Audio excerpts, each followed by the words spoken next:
The following podcast is a deep, shallow dive production. Okay, let's go.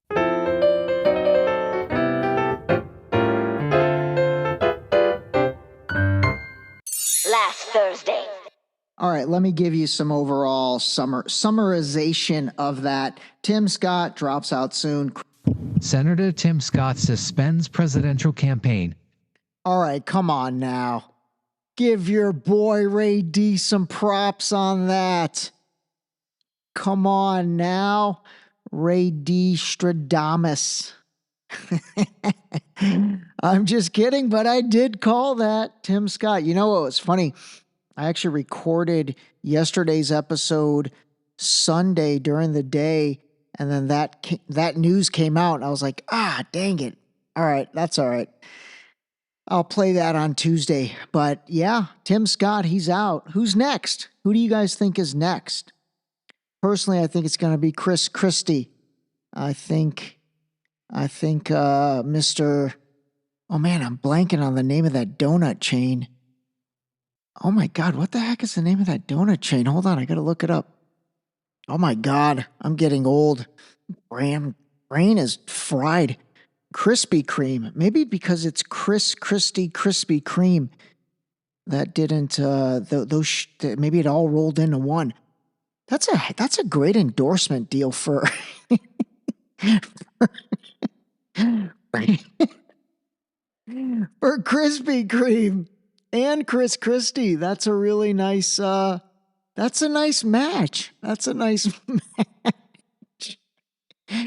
All right. Anyway, happy Tuesday, everybody.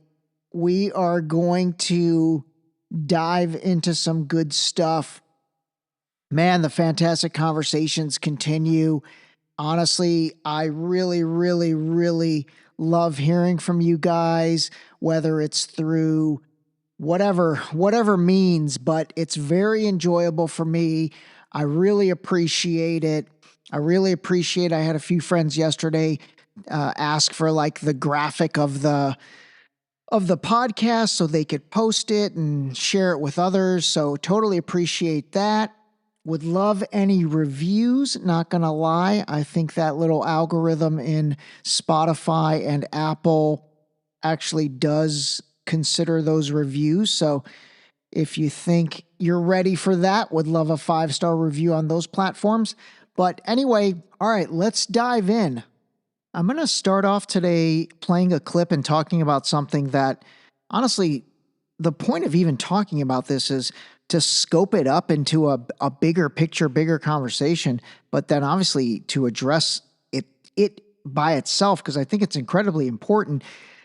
But like, I don't know if you guys saw, and God, I barely saw, and that's why I really didn't talk about it. But, you know, a few days back, I think it was maybe 6 days ago, I guess a couple pages of the Nashville shooter, the transgender gal, Audrey Hale. If you guys remember, she shot up that school in Nashville. Gosh, when was that? 6 or 8 months ago. But somehow a few pages of her manifesto, I guess they found a manifesto of hers, a journal basically. And a few of those pages got leaked, and then a YouTube conservative media host, a guy named Steven Crowder, I'm not really familiar with him. I guess he posted some of the images online and was supposedly going to read the entire manifesto. Now, how that guy got it, who the heck knows? But the point I want to make before playing this clip from the Epoch Times is, I mean, why is this not bigger news? Like, and first of all, why do the American public not deserve to get closure on that story and understand what's in that manifesto? You know, why did this person kill those white children? You know, like, it doesn't matter if a child is white, black, brown, green. I don't care. You could be a Martian as a kid. But children should not be killed regardless of their color. And the same goes with what's going on in Gaza right now. I mean, I think one of the things that really is such a sensitive thing for me, and I don't even have kids, but I love kids, and I've always been incredibly sensitive towards kids. And obviously I have a niece and nephew that, I feel like they are my kids. And so, I don't understand the selective media that we now have. I mean, it did not used to be like this, Obviously, as part of the Deep Shallow Dive, gosh, I've been going back into as much as I can find, and it's pretty much on YouTube and TikTok, but, interviews with like Dan Rather, Mike Wallace, Walter Cronkite, like these old school guys, like back interviews from the 60s, 70s, 80s, 90s, really before new technology. And like media was legit back then. I mean, they were legit. Like they really dug into a story. They really they pushed people. And God, today's media, it's such a narrative. It's being driven by, bigger picture stuff. There's a direction most of it takes. And it's sad. It's really sad because regardless of how much, I guess, things have changed because of the internet and all of that, I will tell you, I still think mainstream media on television is still the most powerful platform, even though it's changing. I know, obviously YouTube, podcasts, all of this stuff is really made an impact. I totally get it. And I think that this, I guess, section of the industry is really growing, definitely on the podcast side, the independent journalism, all that. I really do. But you know what? I still think that the strength of the mainstream media on television is still there. Even though the ratings are down, even though I'm sure their advertising dollars are down, I still do think that is the primary way most people are consuming their news, And I mean, I'd ask you guys, I'm curious, and if anyone cares to send me their results or their answer, I'd love that. But where do you get your news from? Where are you guys getting your news? What are you listening to? Are you turning on CNN in the mornings while you're making breakfast and getting the kids ready for school? Do you have Fox on during the day while you're working? Do you listen to the radio during the day? When you're at the gym, besides this podcast, what else are you listening to on the treadmill during your workouts? Where are you getting your news from? I'm actually super curious, and I'd really like to understand that. Maybe I'll try to run some type of poll or something. But that would be good to know. But again, I still think a lot of stuff is happening through the mainstream media, especially through television. And like this story about this Aubrey, was that her name? Hold on a second. God, that is funny right there. It's Audrey Hale. And I was Googling some articles. It took me like the fifth article to even get her name, because they all just refer to her as Nashville shooter, her, him. This actually proves the point. I mean, honestly, look how unknowledgeable I am about this, which is very rare for me. But it's partly because the information that was published and put out, and really not the importance, but the volume of information, it just didn't resonate on my radar. And again, maybe I don't know. That's interesting to me, but I'm not kidding. I clicked on 5 different links until I finally found her name, because in the previous 4 in all the articles, it just referred to her as Nashville shooter. So then you think okay, is that done on purpose? Why is the name not there? Obviously, anytime there's like a interracial situation or some type of, I don't know, hate crime or something that they want to really broadcast out, that message is pretty clear. And this message should be clear because what happened was awful. And I just don't understand why it seems like it's being downplayed. The manifesto of the Nashville school shooter has finally been made public, and this was not officially released.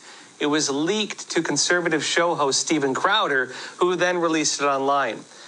Audrey Hale, the 28-year-old transgender woman who murdered 3 children and 3 adults at the Covenant School in March, well, it appears she had been radicalized by narratives against white people. Many people commented after the documents were released that Hale, she was likely radicalized by hateful narratives being pushed all around the country. News outlets and political actors, they've been writing it off. Crimes motivated by hate against white people are largely not being labeled as hate crimes. And since schools now teach that racism is about social status and economics and not about actual race, racism right now is being spouted from the system itself.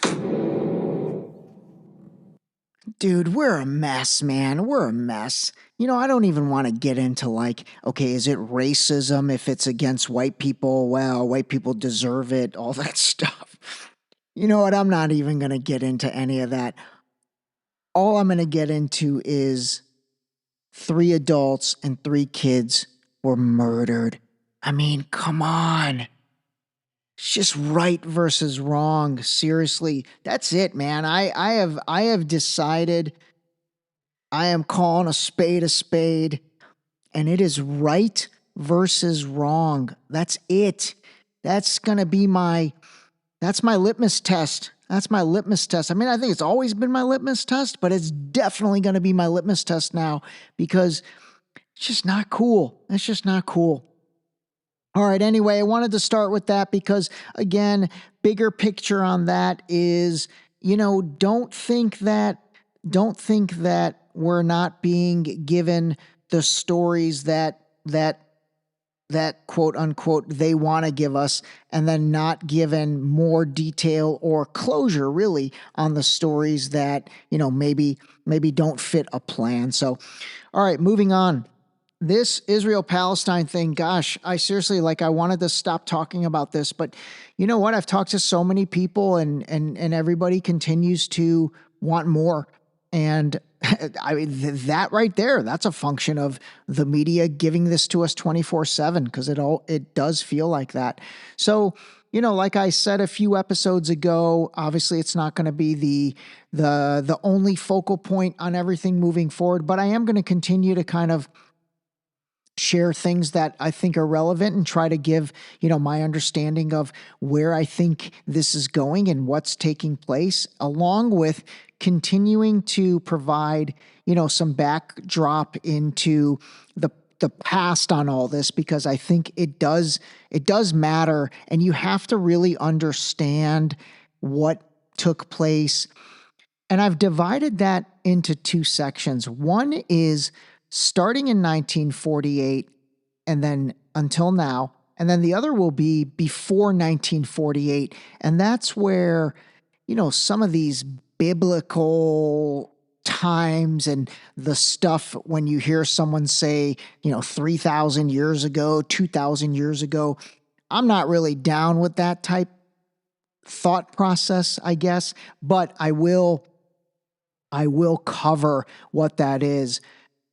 So just know we're really going to be moving forward. We're going to be dealing with this as like pre-1948 and then post-1948.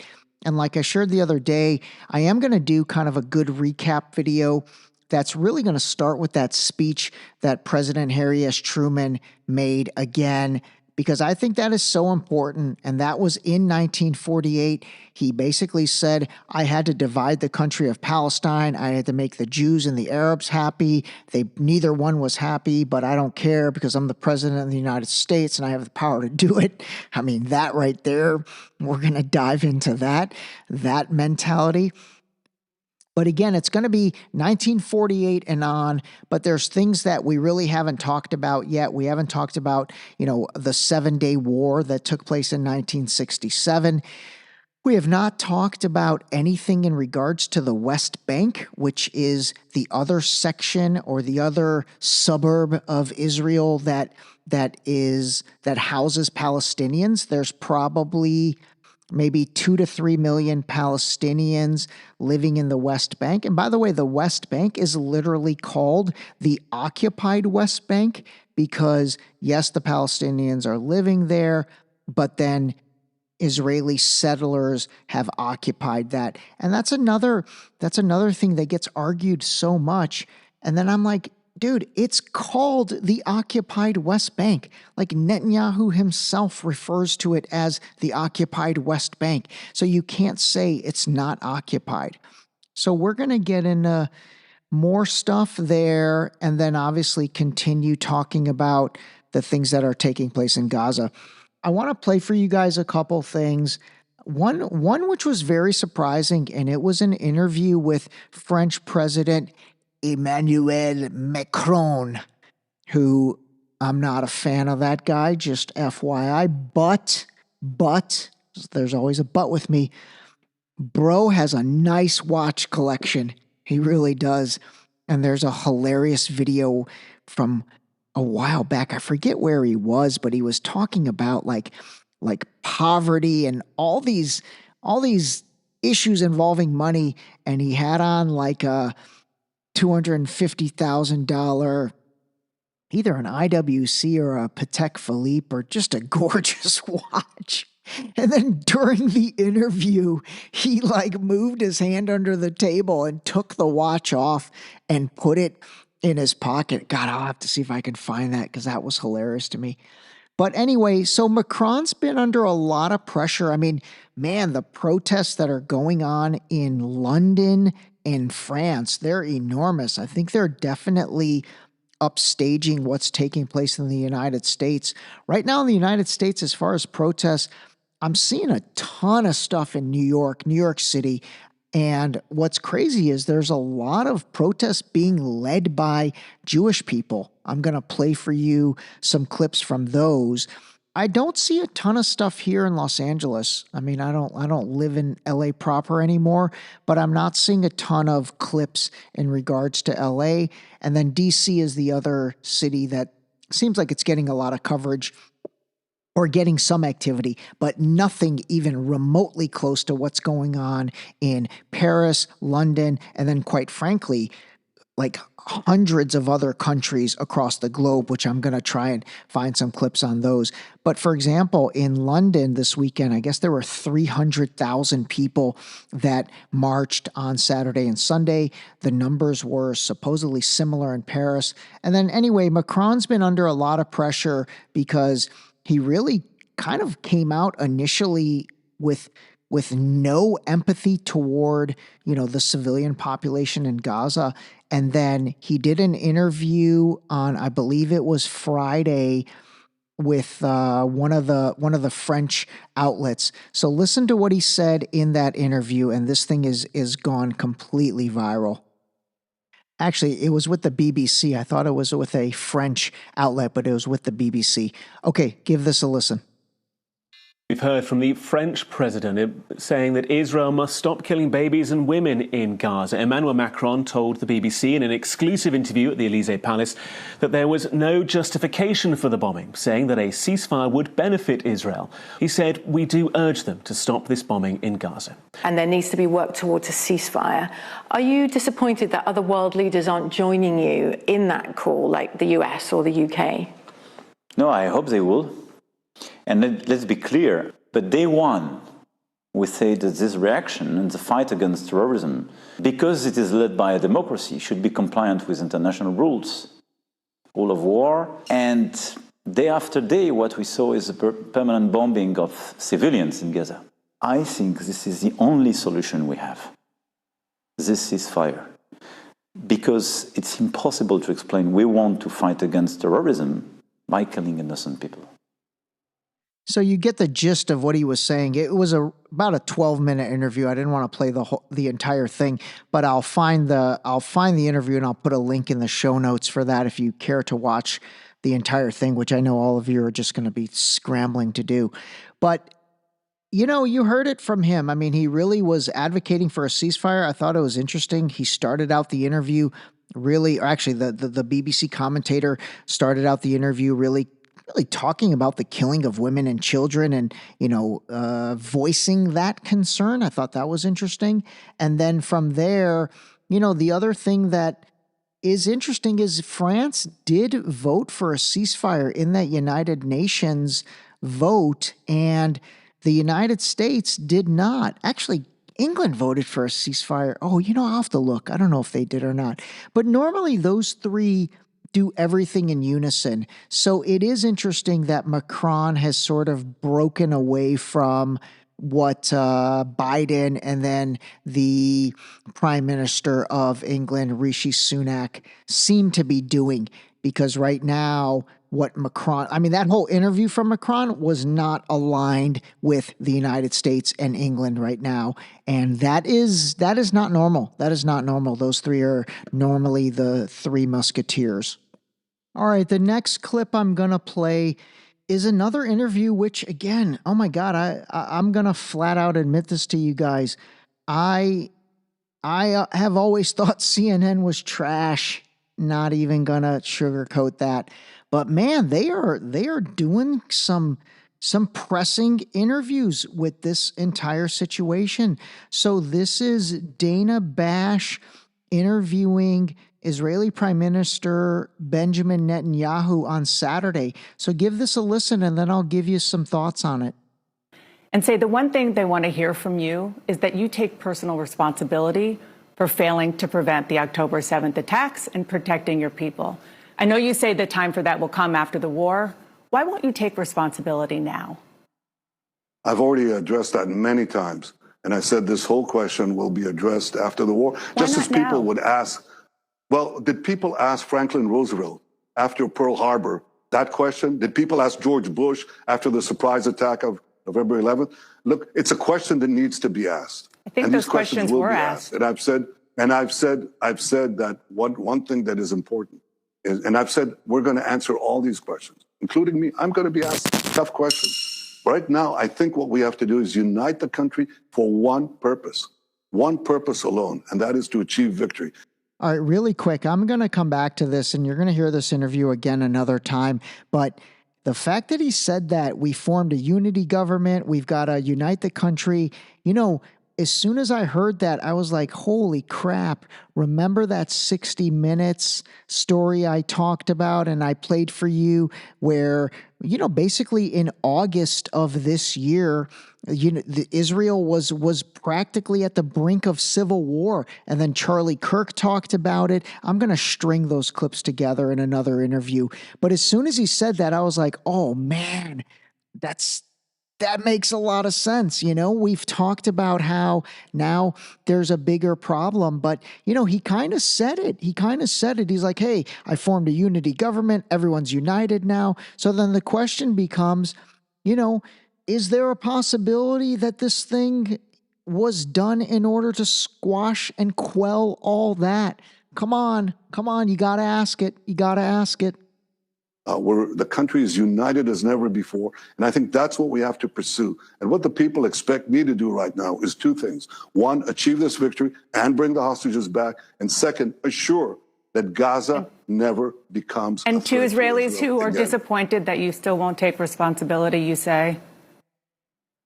Well, I said that I'm going to answer all the questions that are required, including the questions of responsibility. There'll be enough time for that after the war. Let's focus on victory. That's my responsibility now. All right, that's seriously such a good clip. Okay, I'm glad you heard it. We're going to hear that again because, man, my mind's racing a little bit. All right, I need to collect these thoughts and string this story together a little bit better. But anyway, I thought that was a great interview. I actually applaud the CNN reporter. I think her name is Dana Bash. I thought she did a good job of trying to press him on things. He's a good politician. He really is. He knows how to deflect. He's another, I call him Floyd Mayweather's, if you don't understand what that means. Floyd Money Mayweather, arguably the greatest boxer ever, retired undefeated. You know, his main technique in boxing was the shoulder roll, and he would basically kind of tilt back a little bit, and he was the king of not getting hit and deflecting all of these punches that other people threw. And that's why, as a boxer, he could retire, obviously with the money he has, but, you know, seemingly with no worse for wear, and obviously not nearly the wear and tear of some of these guys who mix it up. But, you know, Netanyahu, he's good. He's good. He really is. He knows how to deflect the questions. He knows how to dodge the questions. He knows how to not answer what he doesn't want to answer. He knows how to reroute things. But I'm going to break that all down. I'm going to break them down. I'm coming for you, Netanyahu. I'm calling a spade on you and everybody. I'm coming for everybody. All right. Okay. You know what? 26 minutes. That's good. I'm going to leave you with a clip I found from Ricky Gervais, the comedian Ricky Gervais, when he was hosting either the Oscars or the Emmys. And I mean, gosh, talk about cringeworthy in the best possible way. Anyway, listen to this clip. Have a great day. Call a spade, and we'll talk to you soon. Ricky Gervais. Apple roared into the TV game with a morning show, a superb drama,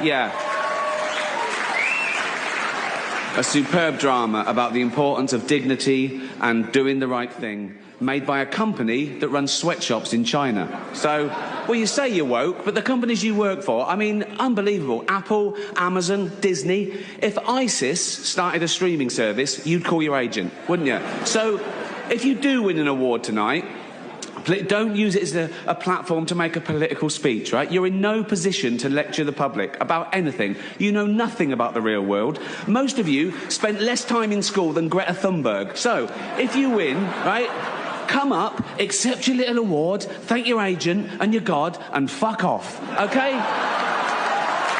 So, it's already 3 hours long.